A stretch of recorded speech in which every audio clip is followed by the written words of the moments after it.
This session is on essential oils and the use of them with pets. Now, I happen to be a dog specialist, so I'm going to be a little more specific about dogs. And statistics also show us that most pet owners have dogs, but essential oils can be used on all pets. And so I'm going to do this specifically targeted towards dogs, cats. I have somebody who can probably do this a little bit more with me on horses, and we'll do that later. But right now, we're just going to do essential oils in general and pets and some of the top issues that essential oils will address. One of the reasons that you would want to use essential oils is that I find that a lot of people exhaust everything they have in veterinary medicine. And four of the top issues that veterinarians deal with, and this was gathered actually from pet insurance companies. Number one, skin allergies and hot spots. Number two, ear infections. Number three, anxiety. Number four, muscle and joint issues. Next one would be seizures. Others would be cuts, scratches, breaks, things like that. And then I also have a lot of people ask me about natural flea and tick repellent. So we're going to talk about some of those today. And there'll be other subjects that you'll see to this side of our video on other topics related to this as well. That'll be more detailed. First of all, they're not toxic. And the companies that are putting out oils, they've done their research. They know what is toxic. And the other thing you have to remember is the way a person uses essential oils is very similar to the way you use it on pets. And specifically, dogs are the most similar to us as humans. If you've had a dog at all, you've probably noticed that some of the therapies that your veterinarian gives you and the medications for your dog, you've probably taken before. So they're very similar. Cats are a little different. So with dogs, I feel like I can talk more specifically about them. The only thing that I would say would be different for cats is cats are sensitive to an essential oil called melaleuca. So if you're interested in an essential oil blend and you come to me specifically about it, you would want to tell me you have a cat and you want it without the melaleuca. Otherwise, I have not found anything that's toxic to cats. Horses, great. Essential oils are great on them. Raindrop therapy is very common now in pets. A lot of pet massage therapists, groomers, and kennel owners, boarding kennels, they will actually offer that as therapy for all kinds of animals. I'm sure they don't do it with snakes, but most animals they will do that with. It's easy to use. There's a couple of ways you can apply it. And the important thing is, I don't want people going home and just using any essential oil from any company, trying to put it together for your pet. I think that's experimenting on your pet. It's just as dangerous as doing it with a child. They are super sensitive to essential oils. They have a higher olfactory sense than we do. We all know that, okay? We know how strong it is. So if an oil kind of repels you, imagine what it does to a dog, okay? So you do have to dilute it correctly. I've already done that because I've actually developed a line of essential oils for dogs. So I've diluted it the way the scientists tell us we should for dogs in the right solutions, diluting it that they'll work properly, and also in the right balance of ingredients, the proper application so that you get the maximum benefit. Remember that. Don't experiment on your dogs.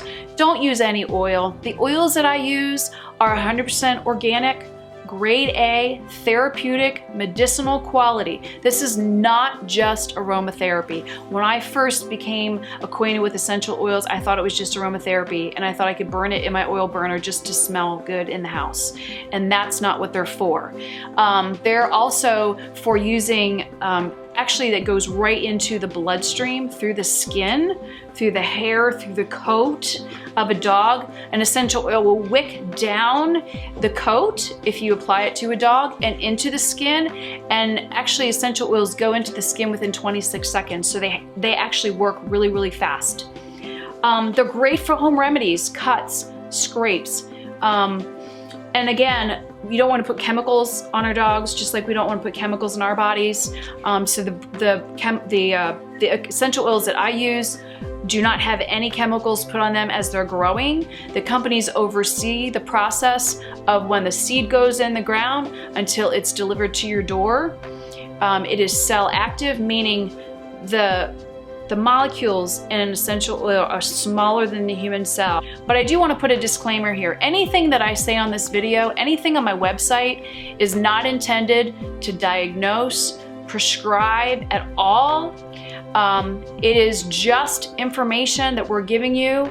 We're not saying it's going to cure anything. I'm not allowed to say that, of course, due to the FDA's regulations of health products. That's across the board, whether it's supplements, vitamins, herbs, any kind of holistic homeopathic type of product. And we all know that the trend is people are leaning towards all natural alternatives, things that are green, things that are chemical free. And because they're that way with themselves, they're that way with their children, and their pets are children, so they're also wanting the pets to have the benefit of that as well.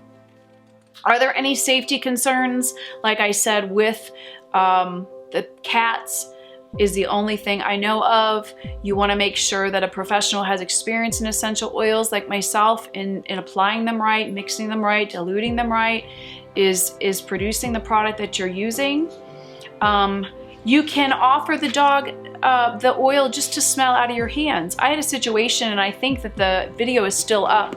I did it a long time ago with somebody, and I'm just gonna explain a little bit of the story. I was with a friend, and we were talking about essential oils, and we had a bunch out on the table in my living room, and all of a sudden, out of nowhere, Mackie, which is Grand Champion Endless Mountains Mac Truck, we call him Mackie, he came running up to us, stuck his nose right in the bottle that I had in my hand. I mean, he never goes anywhere fast. I mean, the dog, you see him in the show ring, he's waggy, he's cute and everything, but around here, he's pretty lazy. He loves to walk, but in the house, he's lazy. So the fact that he came running made me laugh too. Also, I realized dogs cannot have any opinions. They can't bluff. They just are gonna react the way they react. So he wasn't faking it. And then when we looked at the oil that he was sniffing, we realized that it was something that is recommended for kidneys, amongst other things, but he'd been diagnosed with Lyme's disease this last year. And that does actually harm your kidneys over a period of time, and dogs many times do eventually die of kidney failure. We've been treating him with essential oils and homeopathics and herbal supplements. He's doing very well. If you saw him, you'd never think he had Lyme's disease. But that was one of my first experiences with essential oils and dogs, so that stuck with me and will always stick with me.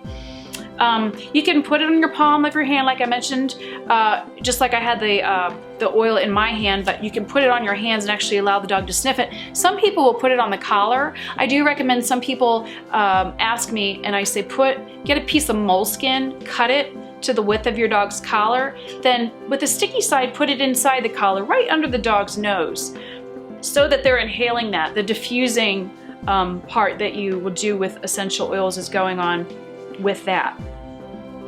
You can also place it right on the skin if the skin's exposed, like a hot spot. Or you can put it on their belly.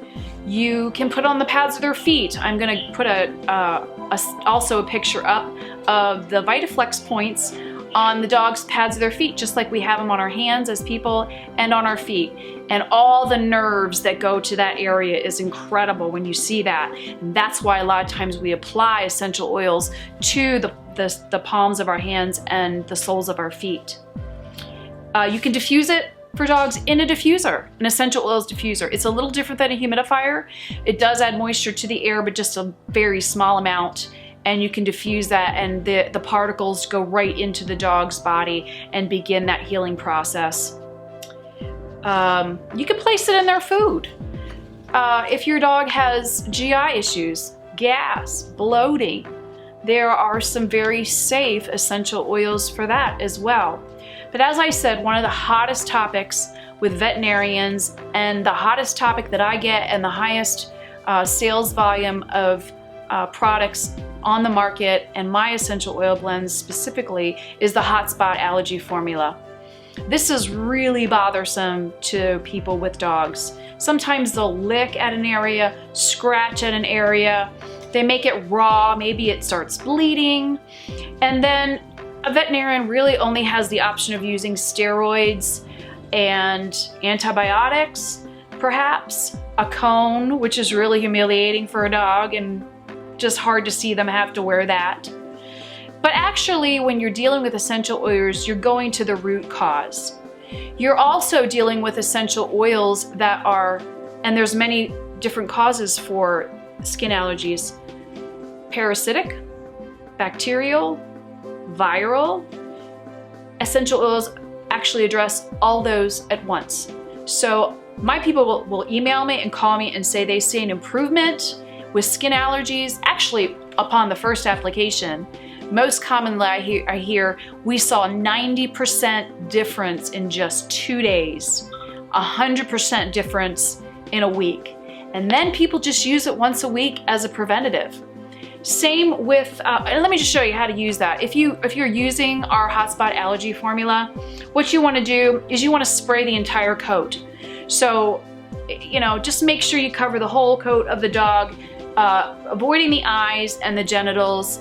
And then what you want to do is you want to use your hands to massage that oil through the coat, going from the tail to the head. And then it is in time going to wick down. You can also cover the skin, and don't forget the pads of the feet, because it'll go immediately into the bloodstream. Dealing with issues like yeast or viral, you're going to find also that our ear formula is going to address a lot of the same issues that are tied to skin allergies: parasitic, bacterial, viral. Yeast is one of the biggest things. And so if you have a lop-eared dog, I have Labradors, I've had a Beagle, those are the dogs that chronically get these kind of issues. I have not had it since I started using the ear formula that I use. Actually, I tried an essential oil years ago and I didn't know that it was basically the quality of like perfume. It had absolutely no therapeutic value. So I wondered why I really wasn't getting long-term permanent results with it.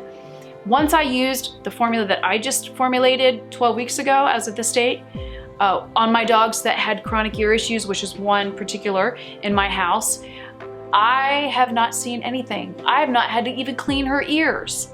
So every Monday is eardrop day, and we put eardrops in everybody's ears, and we've not had stinky, smelly ears as long as we're really good once a week as a preventative to do that with them.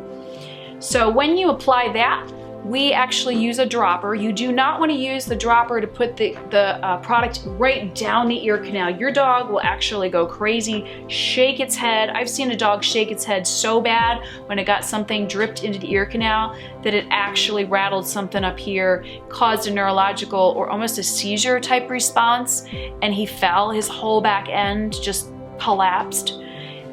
Never happened with him again, so I knew that that was what was happening, was the shaking of his head constantly that whole evening, because I'd accidentally gotten down into his canal, had caused it. So you want to apply it around the edges of the opening to the ear canal, then close the ear and pretend this is a dog's ear, close it, and you want to rub from the outside to work the product down into the ear and all inside the ear, and then just leave it that way.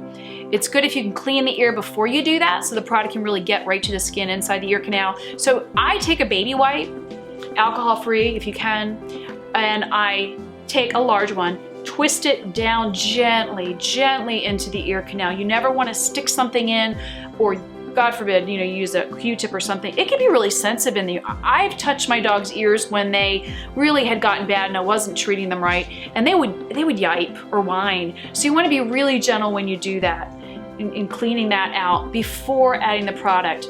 Maybe later, before the next application, you might be able to do it a little bit stronger, meaning twisting a little bit more and getting deeper, as long as your dog is not uncomfortable when you do that. The other formula that I want to talk about is a natural flea and tick repellent. One of the easiest ways to address fleas and ticks naturally is with essential oils. There are lots of essential oils that all kinds of pests just do not like. There's actually one that I use and I spray in my yard before my puppies go out, and I put it on my puppies in nice weather when they go outside to play. We have a big play area out there, so they don't have to be inside all the time. And they sometimes are too young to be on like a prescription flea medication. So I will put the essential oil all over their body and rub it and make sure that it's treated. And then I treat the whole area as well that they're going to be running in. So in that situation, you're just applying it again to the collar and to the body, and you might want to do it every 3 to 5 days, no less than once a week with that. And we've got great testimonials that we're going to post in a blog on the website. I'm also going to address some of those in a separate video blog as well to see what people say about our products and the essential oils. And the other probably most popular thing that we hear from people too, and this is because when I write video blogs and have stuff on Twitter, Instagram, Facebook, I'm addressing dogs in general, so I hear from all kinds of people. And a lot of people have rescue dogs too, and they have issues with anxiety. Sometimes it's separation anxiety. Maybe it's just a dog that wasn't socialized correctly as a puppy. We've found immediate results with the anti-anxiety formula that we've formulated. And a lot of people actually after they use it, and I've been with people that I've handed it to them in person and they smell it and they're like, can I use this too? And so many humans have translated a lot of the information that I've given to them about essential oils for their pets to themselves. And that's how I started experiencing results. Was I was an insomniac and I started using some essential oils to sleep, and I couldn't believe how good they worked. I used them for digestion and they worked immensely. And then it just seemed natural to use them for my dogs. And after I knew about their safety and how to apply them properly, I would never do anything different, honestly. There's some great opportunities for using essential oils with muscle and joint issues with older dogs, or maybe dogs that have injuries. We do have a muscle and joint formula. I also do custom blends because some people call me and say we have a dog with seizures, or we have a dog with thyroid issues. We've had a dog with some abnormal cell growth, and I can't say that word because the FDA won't want me to say that. Things like that, that they want assistance with essential oils because they've tried everything else out. And I hope that you will go to our website at www.emlabradors.com. That's E like in endless, M like in mountain, labradors.com. Go over to the button that says nutrition, and in the drop-down menu you will see different things like food, supplement, and then essential oils covered there if you'd like to read more about it. And we're going to do some other video installments of that as well. But I just wanted to go through those in general. And if you want to know about the application of that muscle and joint formula also, it's going to be similar to the sprays where you work it into the body and specifically into the area that you know is the issue with your dog. Thanks for listening, and we hope that you'll watch many of the other videos on our YouTube channel, Endless Mountain Labradors. Until next time, thanks for joining us.